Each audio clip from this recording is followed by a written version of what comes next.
Hello everyone, welcome back to my channel. पिछले part में आप लोगों ने सुना था विंग को पता चल गया था कि वैनचिंग घर से भागी नहीं थी। वैनचिंग को सीचन ने ज़बरदस्ती उठाकर लेकर गया था और ये बात विंग को युवन से पता चला था।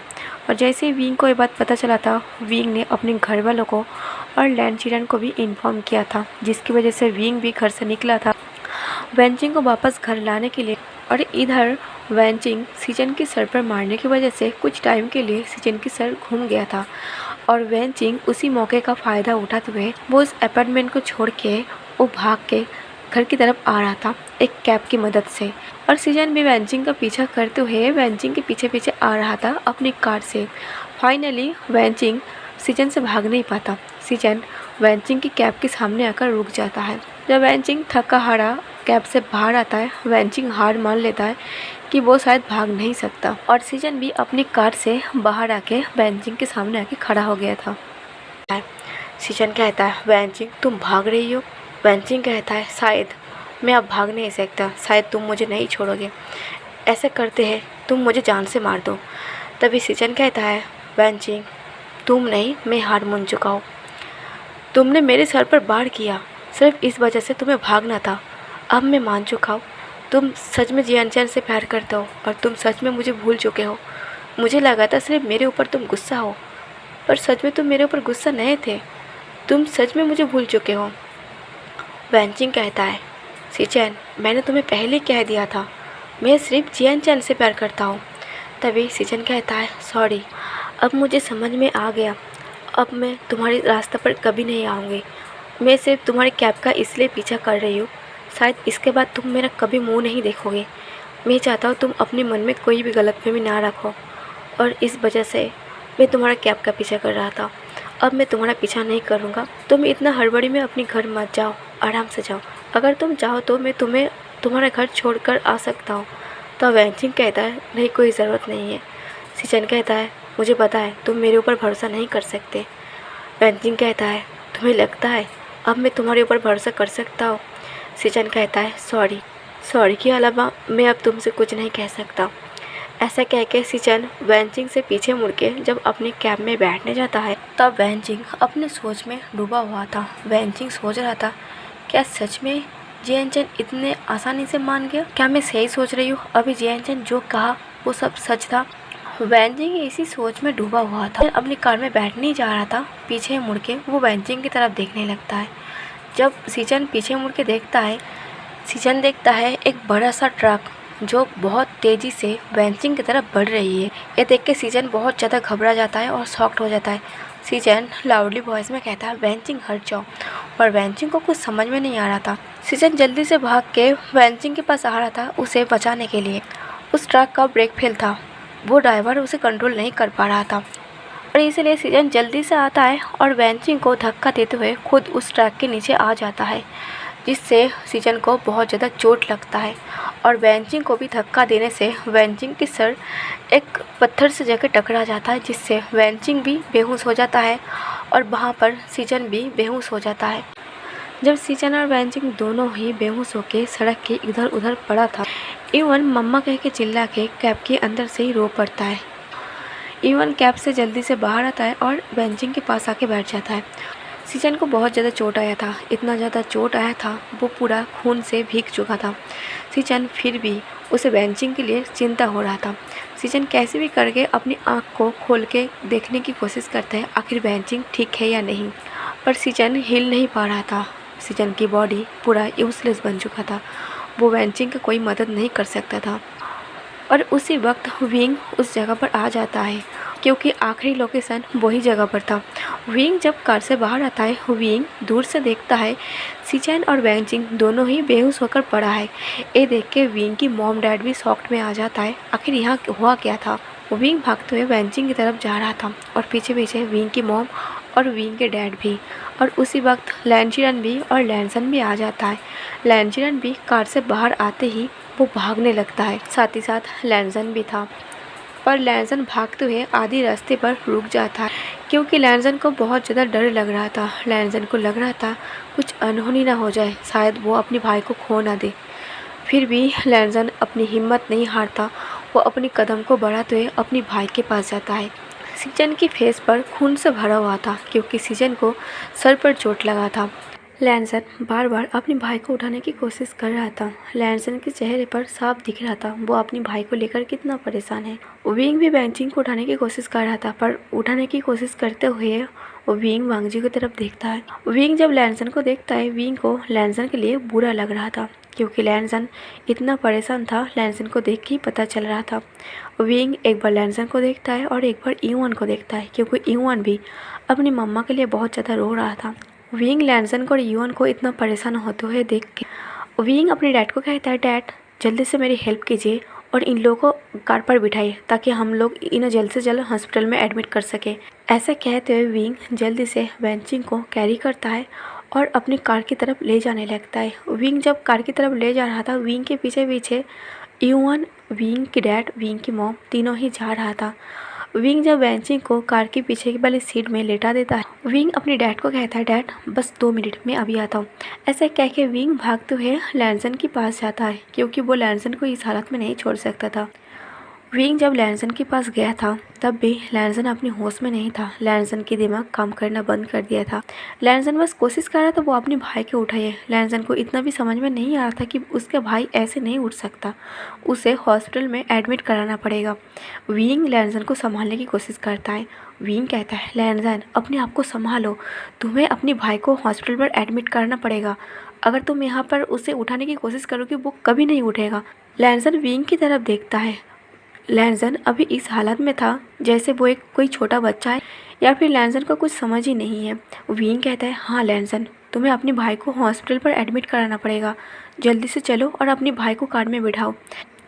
ऐसे कह के विंग और लैंसन दोनों ही अपने भाई को उठाता है और कार में लेटाता है। जब विंग लैंसन की मदद कर रहा था, इधर विंग की मॉम विंग के डैड को कहता है, देखा आपने यहाँ वेंचिंग यहाँ पड़ा है, फिर भी वो उस दुश्मनों को हेल्प कर रही है जिसकी वजह से आज ये हालत है। विंग आज भी उन लोगों का ही हेल्प कर रही है। तभी विंग के डैड कहता है, तुम 2 मिनट मुंह बंद रखो, चाहे वो दुश्मन हो या फिर कुछ भी हो, पर वो एक इंसान है और वो मेरा दोस्त है और वो मेरा दोस्त की बेटा है, हम उसे इस हालत में कैसे छोड़ सकते हैं। तभी विंग की मॉम गुस्से से कहता है, आप और आपके बेटे विंग दोनों ही एक जैसे हैं। ऐसे कह के विंग की मॉम गुस्से से अपने मुंह को फेर लेता है। विंग और लैंसन जब सीजन को कार में लेटा देता है, विंग कहता है, लैंसन जल्दी से हॉस्पिटल चलो। ऐसा कह के विंग लैंसन को कार में बिठाता है और विंग खुद अपनी कार की तरफ आ जाता है। विंग कहता है, डैड कार में इतने लोगों की जगह नहीं होगा, इसलिए मैं इवन को लेकर वेंची को हॉस्पिटल पर लेकर जा रही हूँ, आप मॉम को लेकर आइए। ऐसा कह के विंग कार में बैठ जाता है और इवन उसकी मॉम के पास ही बैठा था और अपनी मॉम के लिए रो रहा था। विंग कार को ड्राइव करते हुए बार बार इवन को समझा रहा था, इवन आप रोइए मत, आपकी मॉम ठीक हो जाएगा। ऐसा कहते हुए विंग और लैंसन दोनों ही एक हॉस्पिटल पर जाता है, सेम हॉस्पिटल पर, और वेंचिंग और सीजन को हॉस्पिटल पर एडमिट कराता है। कुछ टाइम बाद विंग की मॉम और डैड वो भी हॉस्पिटल पर आ जाता है और कुछ घंटे बाद जियान चन भी उस हॉस्पिटल पर आ जाता है। जैसे ही जियान चन आता है, जियान चन पहले विंग से मिलता है। जियान चन कहता है, विंग ये सब कैसे हुआ। विंग कहता है, जियान चन मुझे भी कुछ पता नहीं है, जब तक इन दोनों का होश नहीं आ जाता तब तक हम कुछ नहीं बता सकते। हम लोगों को जियान चन और वेंचिंग रास्ते पर सड़क पर पड़ा हुआ मिला था, दोनों ही बेहोश था और इवन अभी इस हालत में नहीं है कि हम उसे कुछ पूछ सकें। वो अभी छोटा बच्चा है, उसके दिमाग में ये बात रिमाइंड नहीं होना चाहिए। जियान चन कहता है, हाँ इवन को ये सारी बातें भूलना पड़ेगा, इवन के सामने ये सारी बातें नहीं होना चाहिए। विंग कहता है, जियान चैन सब कुछ ठीक हो जाएगा, डॉक्टर से मैंने बात की है, वेंचिंग को इतना ज़्यादा चोट नहीं लगा है, वो नॉर्मल है। जियान चैन कहता है, विंग तुम सही कह रही हो, डॉक्टर ने ये कहा है। विंग कहता है, हाँ डॉक्टर ने यही कहा है, वेंचिंग को यहाँ एक दिन एडमिट होना पड़ेगा, उसके बाद कल वेंचिंग को डिस्चार्ज मिल जाएगा, हम वेंचिंग को घर लेकर जा सकते हैं। तभी जियान चैन कहता है, और सीजन का वो कैसा है। तभी विंग सर को नीचे कर लेता है और कहता है, विंग कहता है, सीजन का जो हालत है वो बहुत ही ज़्यादा क्रिटिकल है। वांगजी और लैंजिरन दोनों ही एक बेंच पर बैठा था, दोनों ही बिल्कुल खामोश और साइलेंस। विंग पहले वांगजी की तरफ मुड़ के देखता है, फिर सीजन को कहता है, डॉक्टर ने कहा है अभी कुछ कहा नहीं जा सकता, और मुझे वांगजी के लिए बुरा लग रही है और सीजन के लिए भी। इवन अपनी ग्रैंडमा विंग की मॉम के पास था। ईवान जैसे ही जियानचन को देख लेता है, ईवान जल्दी से दौड़ते हुए जियानचन के पास आते ही जियानचन को हक कर लेता है। जियानचन कहता है, ईवान तुम ठीक हो? मैं तुम्हारे लिए बहुत ज़्यादा परेशान था। ईवान कहता है, डैड मैं बिल्कुल ठीक हूँ। आपको पता है मम्मा के साथ क्या हुआ है? जियानचन कहता है, ईवान आपको बहुत सारी बातें याद करने की ज़रूरत नहीं है। ईवान कहता है, वो गंदे अंकल, आपको पता है? जियानचन कहता है, ईवान मैं कहा ना आपको कुछ बताने की ज़रूरत नहीं है। ईवान कहता है, डैड मुझे कहना है, मुझे लगा था वो अंकल बहुत ज़्यादा गंदा, पर आपको पता है मम्मा का एक्सीडेंट होने वाला था, पर वो जो गंदा अंकल है ना वो मम्मा को आके धक्का दिया और खुद ट्रक के नीचे आ गए। तभी जियानचन कहता है, क्या तुम सच कह रही हो? ईवान की बात सुन के विंग और जियानचन एक दूसरे के फेस को देखने लगता है और इधर लैनचिरन और लैनसन दोनों भी एक दूसरे के फेस को देखने लगता है। ईवान की बात सुनते ही लैनचिरन और लैनसन दोनों ही अपनी बेंच से उठ के ईवान के पास आता है। लैनसन जल्दी से ईवान के सामने घुटनों पर बैठ जाता है, विंग के पास है, क्योंकि विंग भी ईवान के सामने घुटनों पर बैठा था। लैनसन कहता है, ईवान आपने क्या कहा? आप क्या सही से बता सकते हो क्या हुआ था? तभी ईवान एक एक करके सारी बातें डिटेल्स में कहता है जो सीजन ने बेंचिंग से कहा था। ईवान के मुँह से सारी बातें सुनने के बाद लैनसन को और भी ज़्यादा अपने भाई के लिए बुरा फील हो रहा था। फाइनली उसके भाई को समझ में आया, पर वो अभी इस हालत में है, शायद वो अपने भाई से गले भी नहीं मिल सकता। लैनसन फिर से इतना ज़्यादा अपसेट हो जाता है। लैनसन अपने कदमों को धीरे धीरे बढ़ाते हुए फिर से उसी बेंच पर जाके बैठ जाता है और लैनचिरन जियानचन के सामने हाथ जोड़ के माफ़ी मांगता है। लैनचिरन कहता है, मेरे बेटे सीजन ने जो किया है उसके लिए मैं तुम लोगों से माफ़ी मांग रहा हूँ। हो सके तो हम सबको माफ़ कर देना और आई होप सीजन अब दोबारा ये गलती ना करे। ऐसा कह के सीजन भी लैनसन के पास जाकर बैठ जाता है। फिलहाल तो विंग कुछ नहीं कर पाता। विंग ईवान को गोद में लेते हुए कहता है, ईवान मैं आपको बाहर ले चलता हूँ और आपको कुछ खिला देता हूँ। ऐसा कह के विंग जियानचन को कहता है, जियानचन तुम बैंकिंग का ख्याल रखना, मैं ईवान को बाहर लेकर जा रही हूँ। विंग ईवान को बाहर लेकर जाता है और ईवान को कुछ खिलाता है। फाइनली शाम हो गया था। शाम होते हुए देख के विंग जियानचन को कहता है, जियानचन मैं चाहता हूँ तुम मॉम डैड को लेकर यहाँ से चले जाओ, मैं बेंचिंग के पास हूँ। तभी जियानचन कहता है, विंग बेंचिंग मेरा वाइफ है, मुझे यहाँ रोकना चाहिए। तुम सुबह से परेशान हो रही हो बेंचिंग के लिए, तो मुझे लगता है तुम्हें जाना चाहिए। विंग जियानचन को कहता है, जियानचन बेंचिंग नॉर्मल है, यहाँ किसी के रहने की ज़रूरत नहीं है, फिर भी मैं यहाँ रोकना चाहता हूँ। तभी विंग फिर से लैनसन की तरफ देखने लगता है जो सुबह से कुछ खाया पिया नहीं है और बस बेंच पर ही बैठा है।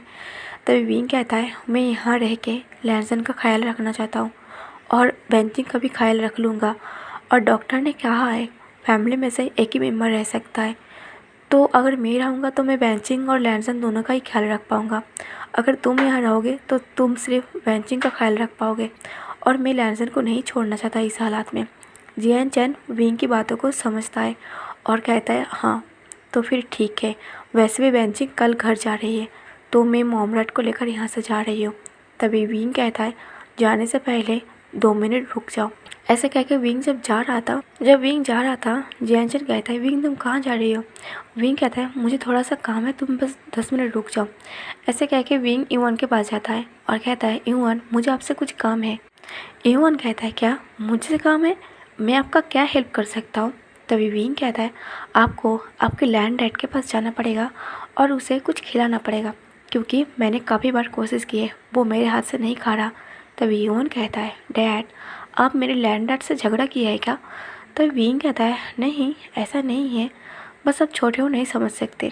ऐसे कह के विंग चुपके से ईवान के हाथ में कुछ खाने का सामान देता है और कहता है, ये जाकर आप लैंड डैड को और लैंड डैड की डैड को खिलाना पड़ेगा। और एक बात, अब जो उस ओल्ड मैन को देख रही हो ना, अब उसे हेलो कहना, वो आपकी ग्रैंडपा है। तभी ईवान कहता है, पर मेरा ग्रैंडपा तो वो है सावली, आपका डैड। तो विंग कहता है, हाँ पर अगर आप लैंड को डैड कह रही हो तो उसका डैड आपका ग्रैंडपा हुआ ना। ऐसे कह के विंग ईवान को समझाकर लैनसन के पास भेज देता है। जब ईवान लैनसन के पास जाता है, ईवान देखता है उसके लैंड डैड की आंखों में आंसू है। ईवान पहले जाते ही उसके लैंड डैड की आंखों से उस आंसू को पोंछता है। जब लैनसन ईवान की तरफ देखता है, लैनजन को रोना आ रहा था। लैनजन ईवन को हक करके रो पड़ता है, क्योंकि लैनजन को अभी तक लग रहा था शायद उसका अब कोई नहीं है रोने के लिए। क्योंकि लैनजन को अब तक यही लग रहा था शायद उसके पास अब ऐसा कोई नहीं है वो जिसे पकड़ के रो सके। जैसे ही ईवन उसकी आंसू को पोंछा था, लैनजन अपने आंसू को कंट्रोल नहीं कर पाता। वो ईवन को पकड़ के रोने लगता है। विंग सब दूर से देख रहा था, पर विंग हिम्मत नहीं मिल रहा था कि वो लैनजन के पास जाए और उसे हक करके रो पड़े। विंग बस दूरी खड़ा रहता है। जब लैनजन रो रहा था, ईवन कहता है, डैड आप रो क्यों रही हो? अब छोटे बच्चे हो मेरी तरह। आप देखो मेरी मॉम भी हॉस्पिटल पर एडमिट है, पर मैं नहीं रो रहा। ऐसा सुनते ही लैनजन की फेस पर एक स्माइल आ जाता है। लैनजन कहता है, हाँ शायद मैं एक बच्चा बन चुका हूँ अब। तभी लैनजन कहता है, ईवन अब घर नहीं जा रही हो? तभी ईवन कहता है, हाँ मैं जा तो रही हूँ, पर मैंने नोटिस किया है आप सुबह से कुछ नहीं खाए हो, इसलिए मैं आपके लिए कुछ खाने कर लेकर आई हूँ। तभी लैनजन कहता है, क्या सच में आप मेरे लिए लेकर आई हो?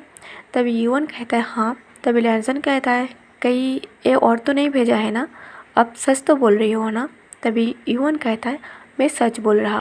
लैनजन कहता है, आपने मेरे लिए इतना किया इसके लिए थैंक यू, पर मुझे अभी भूख नहीं है। तभी ईवन कहता है, मुझे घर जाना है और बहुत ज़्यादा जल्दी है मेरे घर जाने में, इसलिए आपको खाना पड़ेगा। जब तक आप दोनों नहीं खाओगे तब तक मैं यहाँ से नहीं जाऊँगा।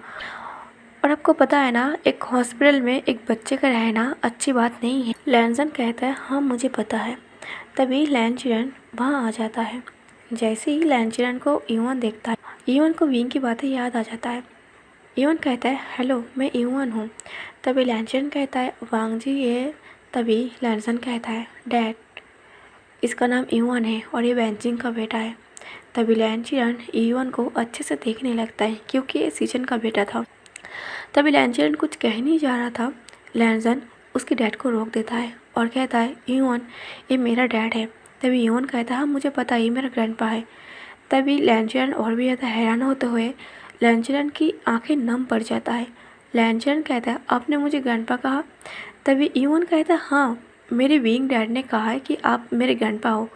लैनचिरन कुछ कह नहीं जा रहा था। तभी ईवन खाने का एक टुकड़ा लेके लैनचिरन के मुंह पर रख देता है और कहता है, मैं बात करने के मूड में नहीं हूँ, मुझे घर जाना है, मुझे बहुत ज़्यादा नींद आ रही है, मैं हॉस्पिटल पर खड़े रह रह के थक चुका हूँ।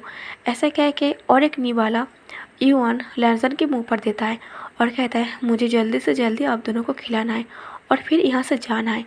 ऐसा जब कहता है, लैनसन को और लैनचिरन को दोनों को ही हंसी आ जाता है। ईवन लैनसन और लैनचिरन को खिला के वो अपना घर चला जाता है।